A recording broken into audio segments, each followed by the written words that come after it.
Hi, my name is Mutinta Nanchengwa, and today I want to talk about something concerning mental health that people tend to overlook or forget about, and this is self harm.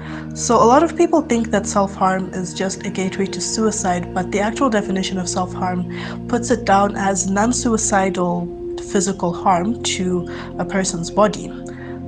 Self harm is what happens when the person is unable to correctly deal with their emotions, and this results in them taking out the pain, anger, or frustration, or whatever other negative emotion they're feeling in a way that harms them literally.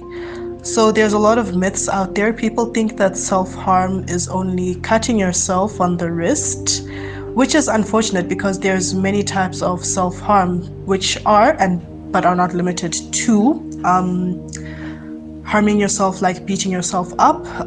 Some people will hit themselves hard enough to bruise, and that does count as self harm. Some people will slam their heads into walls, and that also counts as self harm. There's also the issue of cutting yourself, which is the most common and most understood version of self harm. And basically, it's just allowing yourself or putting yourself in the position of harm to help you deal with your emotions. Sometimes self harm can manifest as you putting yourself in a situation where you know someone is going to harm you.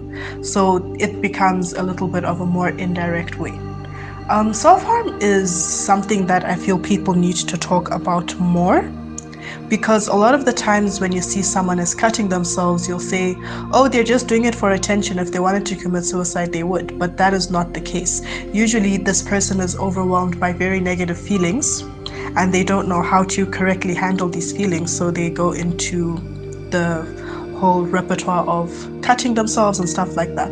Also, something that people think is that self harm is preparing yourself for suicide. That is not necessarily the case.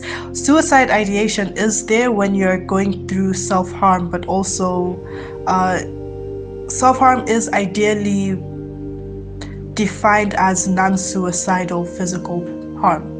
So sometimes someone is just cutting or is just beating themselves up because they don't know any other way of harnessing and expressing their emotions healthily. Currently, my advice for someone who's going through self harm is speak with somebody that you can trust who will help you work through your emotions. It doesn't necessarily have to be a friend, because I do know that if you're not a qualified mental health provider, you won't know how to handle this, especially if you still have all the negative perceptions. But if you speak to a counselor or you speak to a teacher or just maybe even a spiritual leader who you trust, you will be able to find steps that work for you to help you handle your emotions. I also want people to know and understand that the way we deal with emotions is different for each person. So just because person A is able to deal with emotions by journaling and writing them down, it doesn't mean that that is going to be effective for person B. It's important for you to understand how you work through your emotions and how to express them healthily. Some people are able to take a step back, breathe, count from 1 to 10, and ask themselves why they're feeling that way. And I do feel like that is a good practice if you're currently struggling with your emotions. I also want people to know that emotions in themselves are not a bad thing. It's normal to feel angry, it's normal to feel frustrated, it's normal to feel sad. However, what's not normal is if you deal with them in an unhealthy way, such as cutting yourself.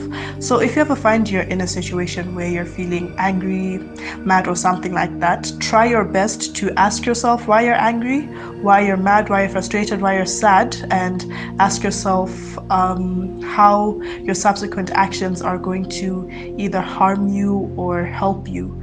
Self-harm is something that sticks with people for a long time, but it's not something that's unbeatable. So you can break free of it.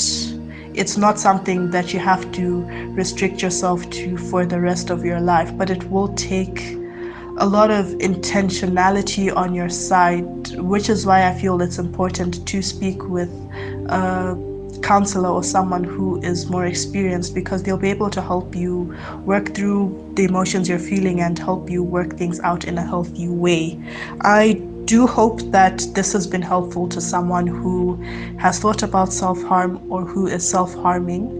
And I do want people to know that you're not alone. Every emotion that you feel is valid. Don't let anyone tell you that your emotions are invalid and that you're overreacting or anything like that. You're merely reacting in the way that you know best, but that doesn't mean that you can't break free of unhealthy habits. And wishing you all the best.